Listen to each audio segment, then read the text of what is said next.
72वें गणतंत्र दिवस के मौके पर दिल्ली में किसान आंदोलन की आड़ में जो हिंसा देखने को मिली, उसकी वजह से न सिर्फ ये आंदोलन ही शर्मसार हुआ, बल्कि देश को भी शर्मसार होना पड़ा। गणतंत्र दिवस के इतिहास में ऐसा पहली बार देखा गया है जब ट्रैक्टर रैली के दौरान हुई हिंसा को लेकर मंगलवार रात को प्रेस कॉन्फ्रेंस कर दिल्ली के पुलिस कमिश्नर ने साफ कह दिया कि हिंसा करने वाले किसी की भी कीमत पर बख्शे नहीं जाएंगे। इसके बाद से दिल्ली पुलिस और प्रशासन पूरे एक्शन में है। अभिनेता कार्यकर्ता दीप सिद्धू, लखा सिधाना और राकेश टिकैत, जिन पर हिंसा का आरोप लगाया गया है, उनका नाम दिल्ली पुलिस की एफआईआर में शामिल है। पुलिस का कहना है कि उसे जल्द ही पूछताछ के लिए बुलाया जाएगा। वहीं अब इस घटना के 2 दिन बाद अधिकतर किसान दिल्ली के विभिन्न बॉर्डर से वापस घर जाना शुरू हो गए हैं। ऐसा माना जा रहा है कि आने वाले 1-2 दिनों में दिल्ली के बॉर्डर पहले की तरह शांत हो जाएंगे। 3 किसान संगठनों ने आंदोलन से हाथ खींच लिया है। अब किसानों में फूट पड़ गई है, जिसकी वजह से अलग अलग बॉर्डरों से किसानों का जाना जारी है। इसी बीच आंदोलन की जद पर अड़े हुए किसानों ने आपस में मीटिंग की है। इस मीटिंग में शामिल किसानों ने कहा है कि कृषि बिल के खिलाफ उनका आंदोलन जारी रहेगा। किसानों ने कहा है कि वो अपना आंदोलन तब तक जारी रखेंगे जब तक कि सरकार तीनों कृषि कानूनों को वापस नहीं ले लेती। साथ ही हिंसा में शामिल लोगों को कार्रवाई करने को कहा है। विधायक और बीजेपी के लोगों से गुंडागर्दी करवाई जा रही है। विधायक यहाँ पे है, 100 आदमी लेकर आया है, हमारे लोगों को पीटने का काम कर रहे हैं। यहाँ लोग मरेंगे, जिम्मेदारी प्रशासन की होगी।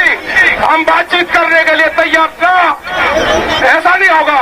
मेरे गिरफ्तारी के बाद में मेरे साथ या साथियों के साथ में क्या होगा मुझे ये पता है। कोई गिरफ्तारी नहीं होती, मैं यही फांसी लगाऊंगा।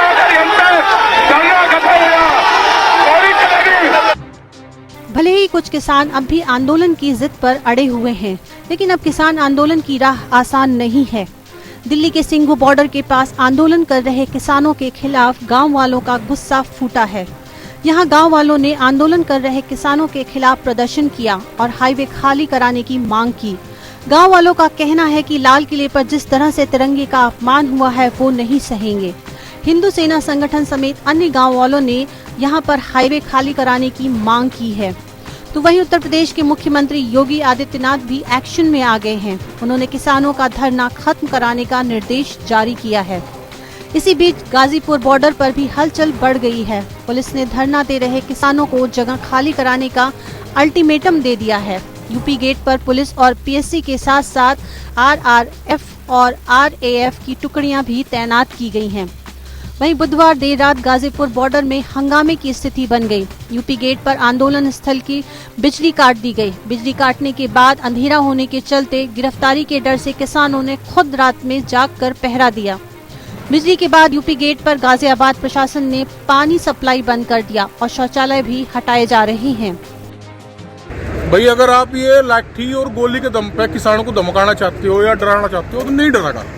शांतिपूर्वक आप रात के टाइम पे जो ऑपरेशन करने की कोशिश कर रहे वो नहीं बर्दाश्त करेगा, मर जाएगा। उधर दिल्ली में तनाव के बाद जीटी रोड पर किसानों में फूट पड़ गई है। टोल प्लाजा पर बैठे किसानों के खिलाफ लोगों में गुस्सा है, जिसे देखते हुए किसान अब बॉर्डर खाली कर रहे हैं। पुलिस से बातचीत के बाद टोल से उठने का फैसला लिया है। किसान अब जगह खाली कर अपने घर जा रहे हैं। यहाँ पर कुछ शरारती तत्वों ने जो दिल्ली से संगत आ रही थी उनके ऊपर पथराव किया है और उनके सिर में चोटें भी मारी हैं। तो मौके पर प्रशासन जाके उनको 2 बंदों को गिरफ्तार भी करके लेके आया है। वो काफ़ी लोग थे, उसमें से 2 या 3 बंदे गिरफ्तार किए। करीब 2 महीने से शांतिपूर्वक चल रहे किसान आंदोलन ने 26 जनवरी को अपना जो रौद्र रूप दिखाया, इससे इस आंदोलन के भविष्य पर अंधेरा छा गया है। किसान नेता एक दूसरे पर हिंसा की जिम्मेदारी थोप रहे हैं, लेकिन इतना तो तय है कि आने वाले दिनों में हर किसान आंदोलन को शक की नजरों से देखा जाएगा। Bureau report.